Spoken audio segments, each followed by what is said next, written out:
Boa noite, meus queridos. Hoje eu vou fazer um vídeo especial.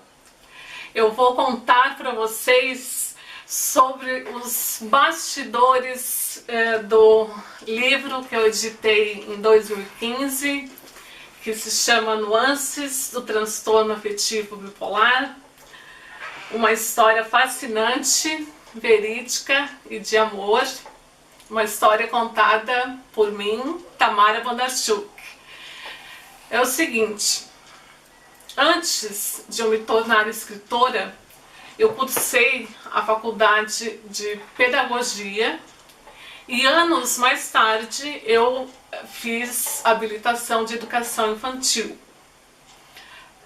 Mas desde quando eu estava cursando a faculdade de pedagogia, lá pelo finzinho, começou a surgir um sonho.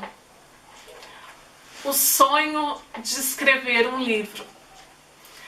Mas era um sonho que existia assim na minha cabeça, né? Como parafraseando aquela música do Lulu Santos, como uma ideia que está na cabeça, existe na cabeça, mas não tem a obrigação de se tornar real, né?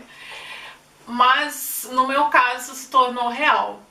Mas eu percorri um caminho, por causa que eu tinha muita vontade, eu tinha um sonho de escrever um livro, mas eu não sabia qual tema seria esse livro, não sabia o que eu escreveria exatamente. Mas eu sentia assim lá no fundo Deus me chamando para um ministério especial, que é esse livro que vocês estão vendo, que eu já mostrei em vídeos anteriores. E eu fui prosseguindo passo a passo a minha vida profissional, minha trajetória. Me formei em pedagogia, o sonho ficou adormecido e cheguei a atuar em sala de aula como professora da antiga quarta série quarta série, né? Agora são anos iniciais, antigamente era quarta série. Só que não segui carreira de professora. Trabalhei em vários lugares e uma peculiaridade é que em todos os lugares que eu trabalhei, seja como recepcionista, seja como secretária, seja como atendimento ao público, a ênfase que eles me colocavam, o trabalho que eles me davam a fazer era justamente essa: atendimento ao público, o olhar direcionado ao setor, não nomeado, mas era o serviço que eu acabava por fazer nos lugares em que eu trabalhei, voltado para os recursos humanos, ou seja, o meu olhar sempre esteve voltado para a pessoa humana, claro, né, só os seres humanos, né?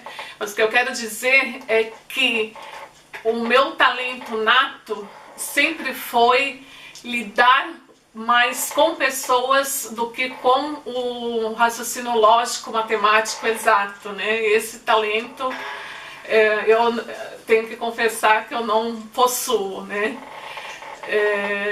Mas o que era interessante é que eu não dizia isso, né?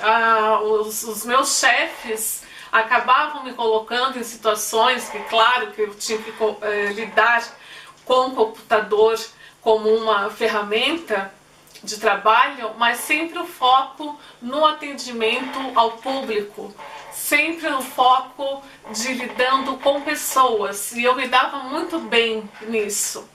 E que eu quero dizer que toda essa trajetória me ajudou muito a olhar para o outro na escrita do meu livro. Sim, porque na pedagogia eu adquiri muito vocabulário, muita experiência, trabalhei com pesquisa E pesquisa não é só trabalhar com dados numéricos, estatística, faz parte, né, transformar dados qualitativos, que são entrevistas com pessoas, que é o que eu mais adorava fazer na faculdade, entrevistar pessoas, ter contato com gente de classes muito humildes, muito necessitadas de Deus, necessitadas e mesmo assim se esforçando por ter um grau de escolaridade, mas a droga, né, sempre permeando ali aquelas comunidades que eu visitava, tudo mais. Mas então, lá na pedagogia, né, fazendo agora essa retrospectiva, eu vejo que me deu uma série de ferramentas, tanto para o meu vocabulário, como também para o meu olhar para as pessoas das mais diferentes raças, das mais diferentes condições, dos mais diferentes perigos que enfrentavam, e também comunidades mesmo sendo muito consideradas perigosas, realizavam trabalhos excelentes de reforço escolar. Os alunos aprendiam a fazer bolacha caseira para trazer para a mãe quando a mãe chegasse do serviço. Eu não estou falando isso para dizer que foi um mundo idealizado, não. Eu estou falando isso por causa que eu via a beleza no meio em que muitas pessoas só viam lixo, só viam pobreza, né? E realmente eram condições de pobreza, mas havia também muito esforço, muita união, e o modo como eu realizava o trabalho, eu procurava sempre interagir com essas pessoas, com as mães, com os alunos, os filhos, sempre com as minhas orientadoras, a minha colega de pesquisa e outra pesquisa que eu realizei sozinha. Então, para mim era um mundo assim que eu estava desbravando com muita seriedade, um trabalho que eu realizava com muita seriedade e muito gosto. Então tudo isso me ajudou a ter esse olhar sensível diante do ser humano, a não me assustar com condições, com realidades que poderiam ser encaradas como perigosas, né? Eu sempre tive essa coragem de ir, de entrevistar, de aceitar o suco de limão puro, mesmo que na casa não tivesse açúcar, mas era aquilo que eles tinham para oferecer, porque eles ficavam muito gratos quando o pessoal da faculdade, né, eu e a minha colega e amiga de faculdade e também de pesquisa, íamos fazer as entrevistas. Então tudo isso que começou lá na pedagogia me ajudou a ter esse olhar sensível para o sofrimento humano. E eu, na pedagogia, já sabia que eu era bipolar. Desde os meus 15 anos, o meu médico já me diagnosticou como bipolar. Eu mesma, lendo o livro, que é uma das fontes que eu utilizei para fazer o meu, que é da Kay Redfield Jameson, Uma Mente Inquieta, Memórias de Loucura e Instabilidade de Humor, na época em que a bipolaridade era chamada de psicose maníaco-depressiva, né? Porque bipolar são dois polos, a mania e a depressão. Então, psicose maníaco-depressiva. Então, já quando eu estava na faculdade, eu já li esse livro, já sabia da minha situação, e com o decorrer do tempo, em 2002, o meu sonho se tornou um protótipo concreto. Eu escrevi as 100 primeiras folhas assim, digamos, num impulso, mas assim, num amor, numa dedicação só.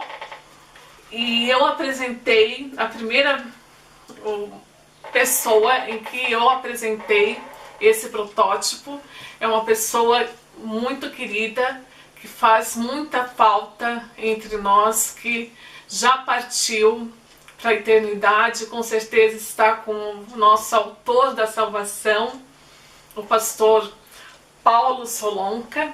Inclusive, ele deu um depoimento que eu quero compartilhar com vocês. E ele me ajudou muito, ele foi a primeira pessoa que me abraçou a minha causa, abraçou aquilo que eu estava escrevendo, me motivou, me deu conselhos espirituais, me deu conselhos de escrita ortográfica, como ficaria melhor essa palavra, como ficaria melhor outra, quem sabe você vai mudar o título. Realmente ele foi um líder espiritual, um irmão em Cristo muito precioso. E ele escreveu o seguinte aqui na primeira orelha do meu livro. Eu vou ler para vocês. Estes escritos de Tamara se compõem de uma corajosa e reveladora perspectiva de como são as coisas na ótica de um paciente. Eu aqui, né? Hoje em dia é muito comum pessoas afetadas por enfermidades psicossomáticas, ou seja, enfermidades de origem emocional que acabam somatizando, ou seja, entrando dentro do organismo da pessoa, como aconteceu comigo. Então, hoje em dia é muito comum pessoas afetadas por enfermidades psicossomáticas serem tratadas de modo rápido, superficial e, na maioria das vezes, apenas através de produtos químicos. Poucos são os que são agraciados pela dedicação de profissionais que se interessam realmente por uma abordagem mais ampla e que inclua a visão do enfermo. Então é importante, o diferencial do meu livro é que o que eu ponho aqui é a visão do enfermo, por causa que quem está na tua pele para sentir a tua dor, o teu problema, só você pode sentir. E, em primeiro lugar, Deus. Então confie em Deus, confie na sua autoestima, porque Deus vai te orientar se você estiver, por um acaso, passando por problemas psicológicos, ou então tendo que ajudar alguém que esteja passando por esses problemas, perdas, enfim, problemas, situações difíceis, né? Então, continuando aqui, Tamara fornece nestes escritos uma ótima ferramenta que pode contribuir efetivamente na recuperação de milhares de pacientes que buscam uma vida emocionalmente saudável. Pastor Paulo Solonca, janeiro de 2015. E essa vida emocionalmente saudável, a base de tudo é nós estarmos firmes na palavra de Deus, nós confiarmos que aquilo que os médicos ou que nós mesmos não conseguimos fazer, Deus vai agir no sobrenatural. Como se você